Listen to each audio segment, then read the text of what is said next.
recording. Yeah. So this is the Board of Health meeting for what's today, April 17th. And we have, oh, and here's Noreen. Yay. Okay, good. Excellent.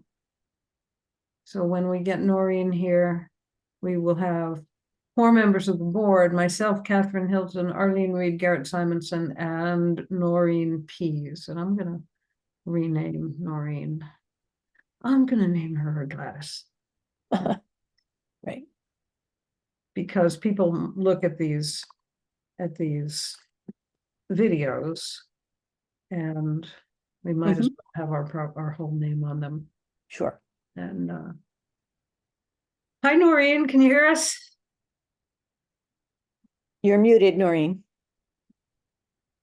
Maybe she's not quite on it yet.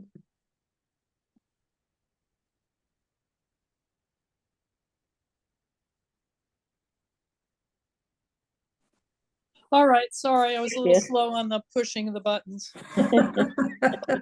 How are the knees doing? They're doing really well, thank you. Great. A lot of light at the end of the tunnel, I hope. Right, Arlene? Yeah, good. Great. Thanks for asking. So let's get on with the meeting. We don't have much. Can we first accept the minutes from last meeting that I distributed? Yes, I'll move to approve the minutes. Second. All in favor? Yes. Garrett, yes. Yes. Oh, I'm sorry. Arlene, yes. Okay. Noreen, yes. Sorry? Noreen, yes. Oh, you kind of got cut off there. Okay, it's unanimous. Obviously, I'm yes, since I wrote the darn things. Do we have anything to be reported on? Any new developments or meetings or anything? No, we have a coalition meeting tomorrow morning. And Noreen, are you able to go to that one? Yes. Okay. Are you not, Garrett? It would be helpful to me if I could skip that one, just in terms of work commitments, but as long as you're able to go, that's good. As long as I can sit still for an hour, I can go.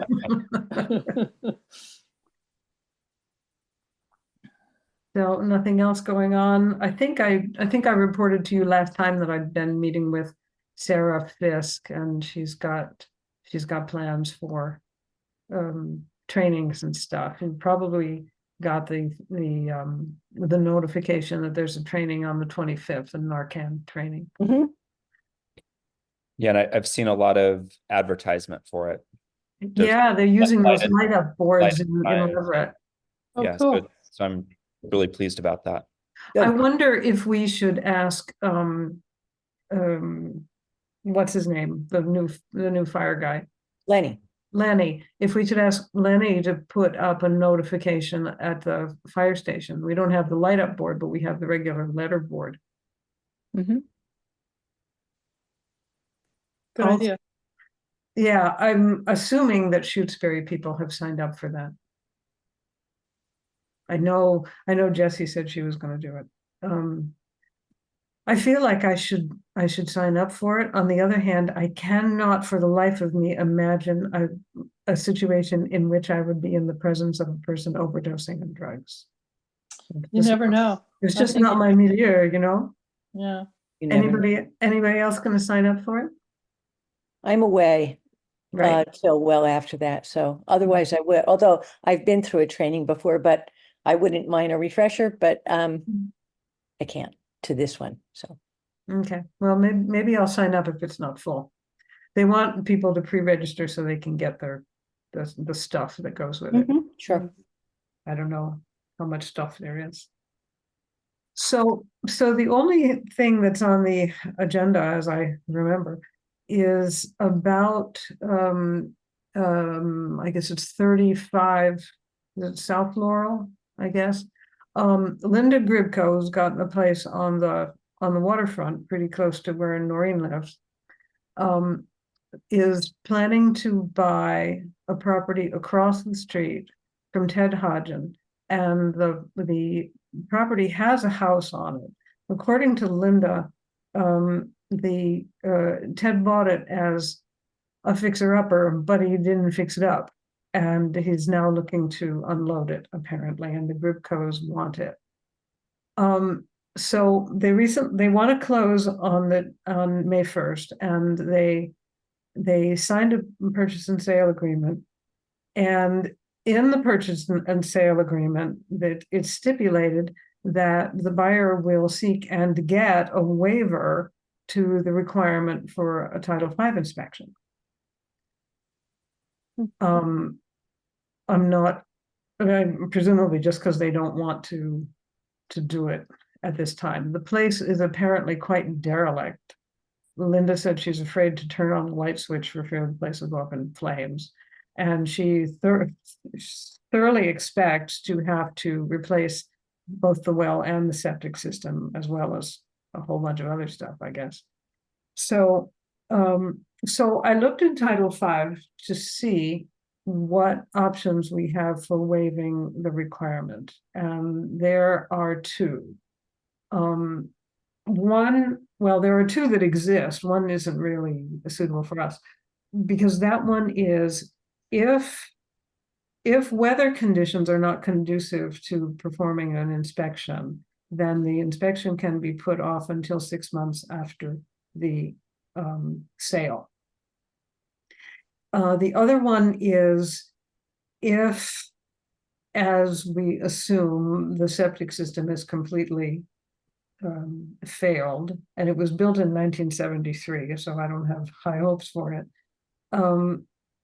Then in the presence of what's called an enforceable agreement between the owner and the Board of Health, we can waive the inspection requirement, and the agreement is that the system will be replaced within 2 years.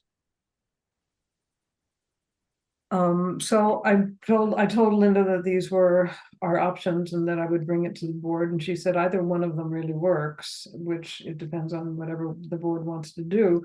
She feels that probably within 6 months they will have had the inspection done anyway, and they will certainly take action on the system itself within 2 years. I'm not really concerned about waiving this personally, because the main point of the Title V inspection is to protect the buyer. And the buyer is quite well informed and well aware of the situation and understands what she has to do. So the question is, what would the board like to require and how and so on? I have a question about that. When in ordinary circumstances, without a waiver, when an inspection is done and if the system has failed, is it 2 years that is it still, there's a 2-year window for replacement?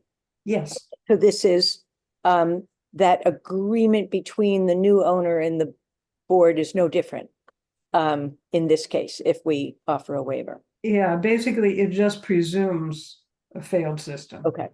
Now, I thought it was 2 years. Okay. Yeah, presumably. I mean, suppose the Gripcos buy it and they, after they own it, they have a Title V done, and suppose it passes, which is a pretty unlikely outcome, but we don't know. How would that change? So suppose we had gone for the enforceable agreement repair within 2 years. How would that change that? Would we void that agreement and say you can keep the old working system? I suppose, if on the outside chance that it were to pass. But. Right. Tom Seifert, you have a question?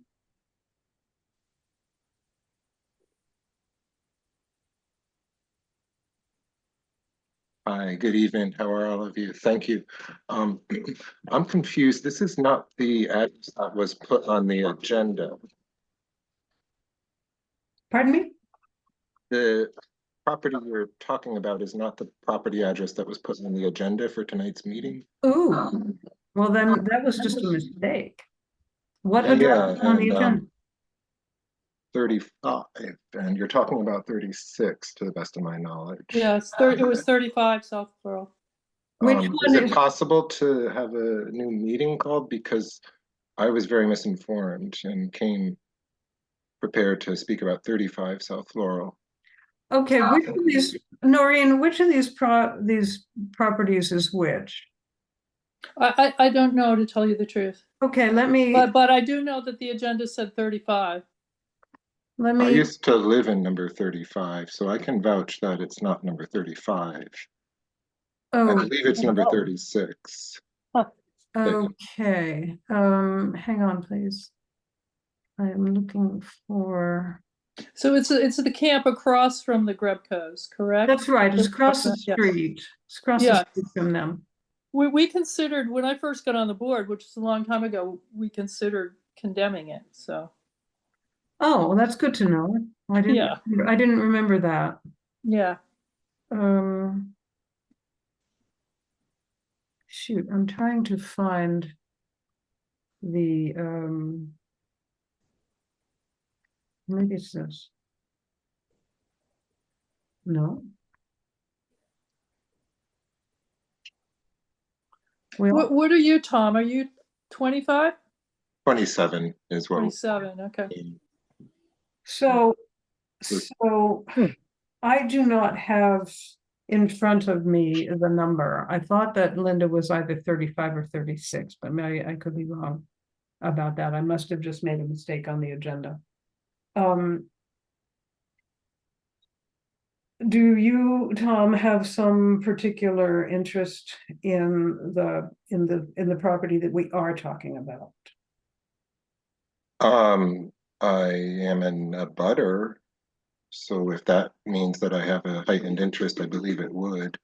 Well, I guess my question is, do you have, now that you know what I meant to put on the agenda and what we are in fact discussing here, do you have something to add to that discussion? I'd rather have time to decide before our next meeting to do any research, because all the research I did was on number 35 based on the published agenda. Please. Well, that is quite inconvenient. I know. Not for me, it doesn't matter for me, it's inconvenient for the Gribcos because it would put off their closing. Let's think about this. Well, could we call a special meeting? We could, give me a moment, if you would.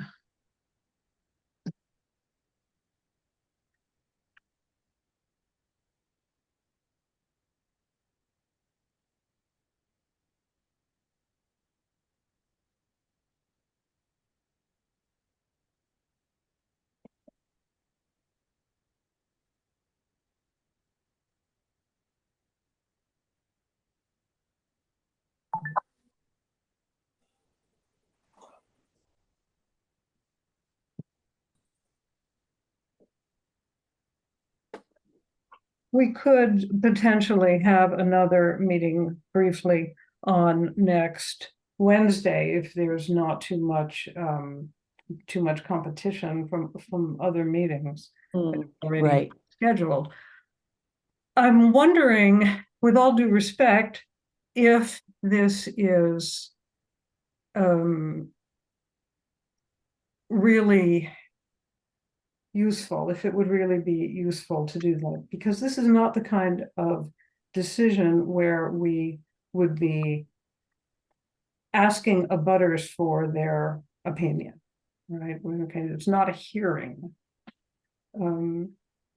And I don't really see how any other opinion beyond ours, which is basically a matter here of which of two options we would choose.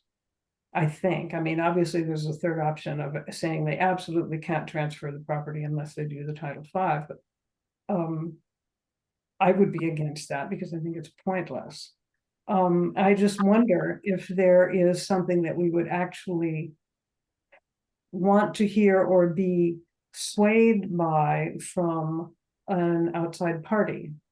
Tom, you still have your hand up. Do you want to respond to that? Yes, because I'm afraid it could be an open meeting law violation in the current situation we're in right now. So I don't know if you're speaking to making a decision at this meeting now, but this meeting did not include number 36 South Laurel on the agenda, and it's, again, something I think could be addressed by postponing the meeting or the discussion so that interested parties could have a chance to research it.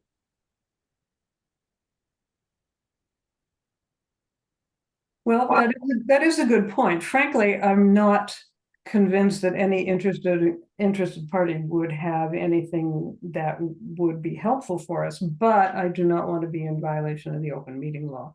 I think butters do have a right to appeal, even if it's not a hearing process, but I could be wrong. So that might be a consideration as well. I'm not sure about that, but I think it's moot. All right, Board of Health, let me come back to you guys.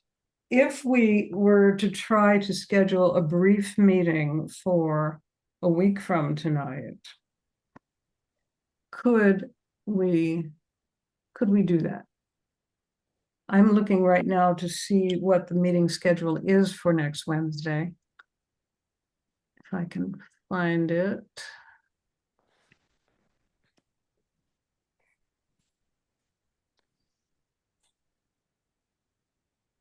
Stay.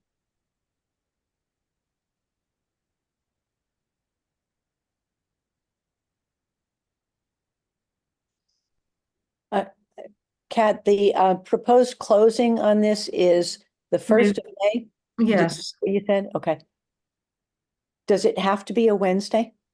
it doesn't have to be a Wednesday. If there's another night that is less congested on the town meeting calendar?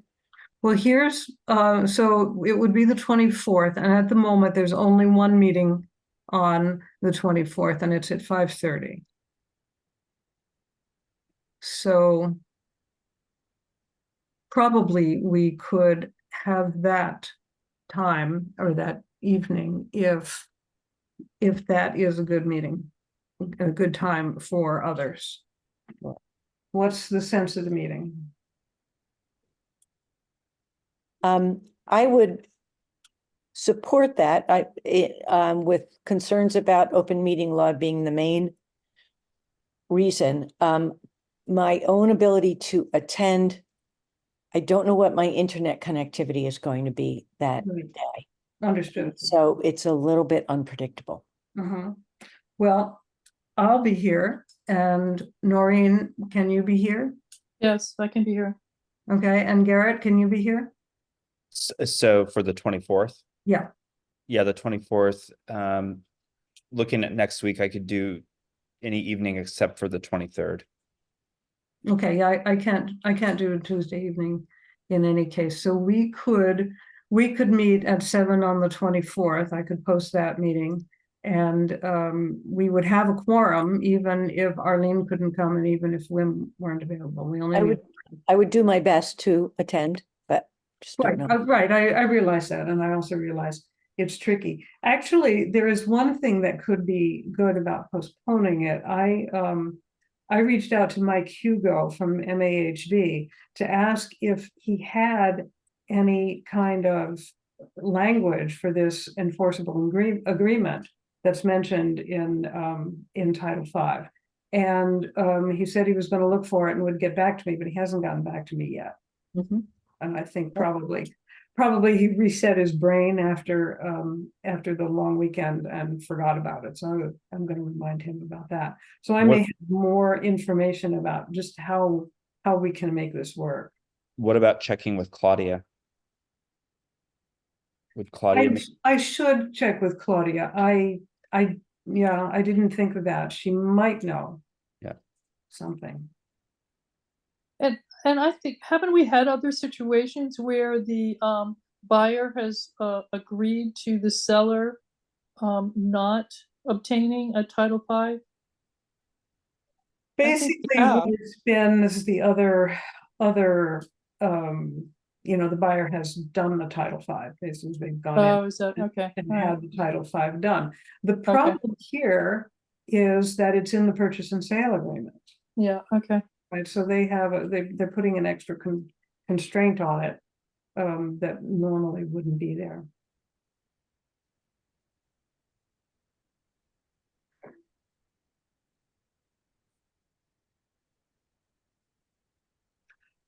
okay, sounds like it's next Wednesday.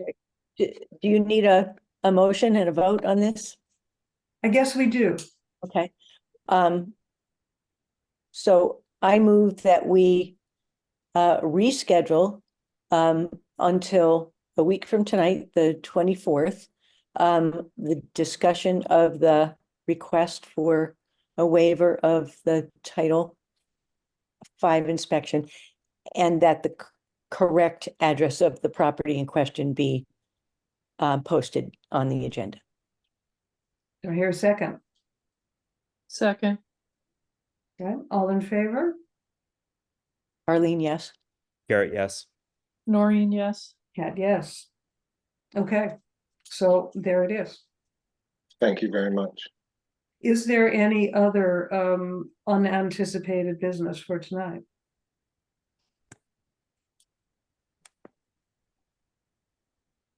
None from me. Okay, well, I propose that we adjourn now and we'll re-adjourn next week at 7, and it should be brief, and I will try to have some language if we want to go with the enforceable agreement. Okay. And you guys can be thinking about it because we have everything except that. I mean, we have the basic facts here. Sure. Except for the address, so you can be thinking over what you think would be All the right. way. I'll do my best to be there. Well, thank you. I appreciate it. And if you can't, it's not going to be a disaster. Right. All right. Okay. Happy trails. All right. Yeah, Okay. happy trails. All right, thank you. Good night, Thank you, everyone. guys. Good Good night. night, everyone.